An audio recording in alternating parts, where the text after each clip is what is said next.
kendi düşmanlarına, mukaddeslerinin düşmanlarına düşmanlık yapan mukaddeslerine yübeyyine leküm kesiran mimmen kuntum tufûne minel kitâbi ve ya'fû kesiran.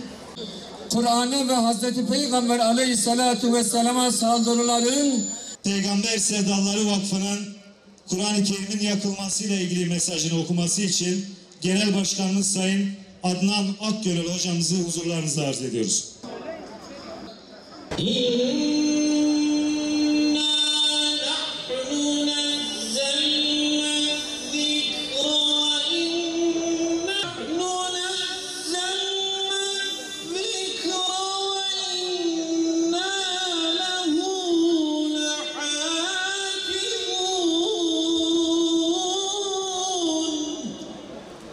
Evet, Avrupa'da daha önce de İslam'a ve onun kutsallarına yönelik çokça saldırı oldu.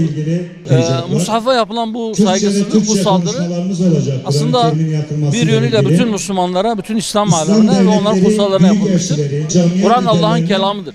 O kıyamete kadar korunacaktır ve Kur'an'a yapışan insanlar, onu hayatına tatbik eden insanlar hep aziz olacaktır Allah'ın izniyle. Onlar belki bu hareketleriyle Kur'an'ın kutsiyetine bir halel getirmek istiyorlar. Kur'an'ın kutsiyetine bir zarar vermek istiyorlar. Müslümanların gözünde belki bunu yapabileceklerini düşünmüş olabilirler bu hareketlere başlarken, ama Allah'ın izniyle işte şu meydanda şahittir ve dünyanın diğer bölgelerinde Müslümanların sokaklarda, alanlarda, meydanlarda gösterdikleri tepkiler şunu göstermektedir ki bu yaptıkları hareketler onların maksadının zıddıyla onların hayal kırıklığına uğramasına giden bir yolu açacaktır inşallah. Kur'an'ın kutsiyetine herhangi bir zarar gelmeyecektir. Müslümanlar Kur'an'la daha büyük bir aşkla, şevkle sahip çıkacaklardır. Hatta belki uykuda olan bazı Müslümanların da uyanmasına vesile olacaktır. Gayrimüslimlerin de belki bu şekilde Kur'an'ın içeriğini merak edip onunla tanışıp hidayetine giden bir yol açacaktır diye ümit ediyoruz. Fakat asla biz onların yaptıklarını kabul etmeyeceğiz.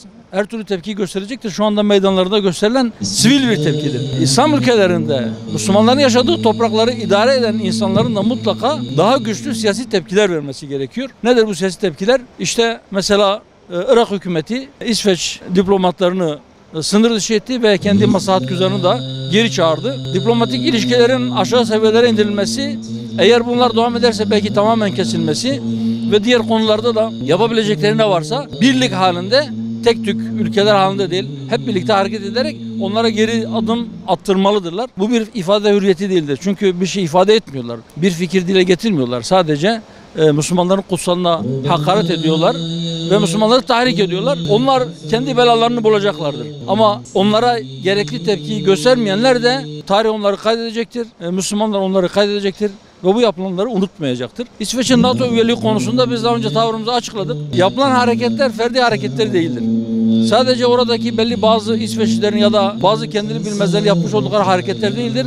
Şu açıktır ki İsveç hükümeti, İsveç kanunları ve İsveç resmi makamları bu çirkin hareketleri, bu saygısızlığı muhafaza etmektedir, onları korumaktadır ve onların himayesinde bu hareketler yapılmaktadır. Acilen her tarafta bütün semavi dinlerin kutsallarına hakaretlerin ve yapılan bu tür çirkin hareketlerin suç kapsamına alınması, bunu yapanların ciddi şekilde cezalandırılması gerekir.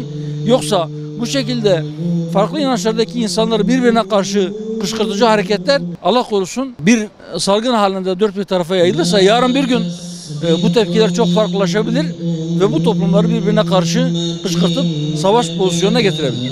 Yaptımları Kur'an'dan kaçamayacaksınız. Nereye giderseniz gidin hemen yanı başınızda Kur'an olacak.